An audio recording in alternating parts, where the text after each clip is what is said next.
এর নাম মেহবুল হাসান।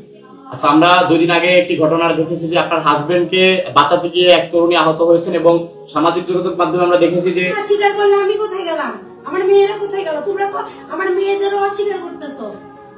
সেই মহিলাকেই মূলত আপনার হাজবেন্ডের মানে তার স্ত্রী আখ্যা দিচ্ছে, তাইলে আপনি মূলত কে?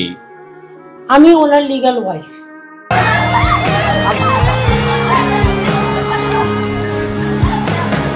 বাংলাদেশের রাজধানী ঢাকার উত্তরায় দম্পতির উপর হামলার ঘটনায় প্রথম আলো, ডেইলি স্টার, কালবেলা, যমুনা, সময়সহ সকল মিডিয়ায় যাকে স্ত্রী হিসাবে পরিচয় করে দিয়েছে সে আসলে ওই ব্যক্তির স্ত্রী নয়। এটি একটি পরকীয়া ঘটিত বিষয়।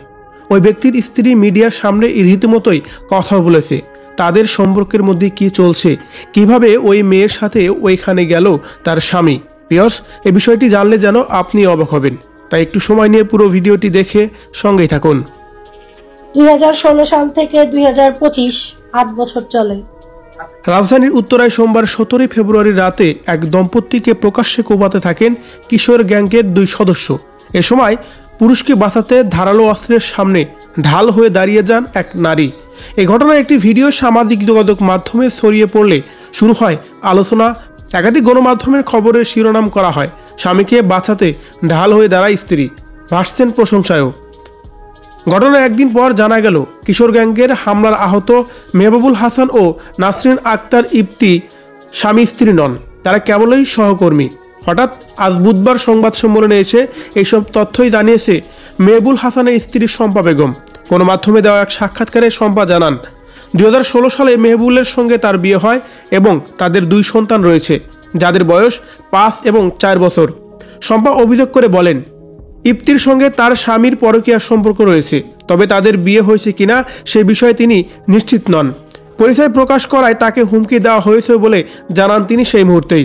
ইভেন্ট ম্যানেজমেন্টের কর্মরত মেহবুল ঘটনার দিন সকাল 10টার দিকে বাসা থেকে বের হন। শম্পা জানান স্বামী বাহিরে থাকলে তিনি সাধারণ তার সঙ্গে যোগাযোগ করেন না। হামলার বিষয়টি তিনি সোশ্যাল মিডিয়ায় জানতে পারেন, তবে ওই রাতে মেহবুল কেন উত্তরায় গিয়েছিলেন সে বিষয়ে তিনি কিছুই জানেন না। সাক্ষাৎকারের সময় মেহবুল হাসান শম্পাকে ফোন করেন এবং বলেন তুই মিডিয়াতেই থাক, মিডিয়াতেই তুই বই হয়ে আয়। এ সময় তার শাশুড়ি ফোনে কথা বলেন। উল্লেখ্য যে গত সোমবার রাত 9:30টার দিকে উত্তরায় 7 নম্বর সেক্টরে 9 নম্বর রোডে মেহবুল হাসান ও নাসরিন আক্তার ইপ্তিকে কয়েকজন তরুণ হামলা করে। এই ঘটনায় জড়িত 5 জনকে গ্রেপ্তার করেছে পুলিশ। শম্পা বলেন মেহবুল হাসান আমার বৈধ স্বামী। নাসরিন আক্তার ইপ্তির সঙ্গে তার স্বামী স্ত্রী কোনো সম্পর্ক নেই, এটি জনসাধারণকে বিভ্রান্ত করার চেষ্টা। তিনি আরও জানান বিয়ে সংক্রান্ত প্রমাণাদি আমার কাছেও রয়েছে, শুধু তাই নয় আমাদের 2টি সন্তানও রয়েছে, তাও আবার মেয়ে সন্তান। ভিউয়ার্স, এই বিষয়টাকে আপনি কিভাবে দেখছেন কমেন্ট করে জানিয়ে দিন কমেন্ট বক্সে।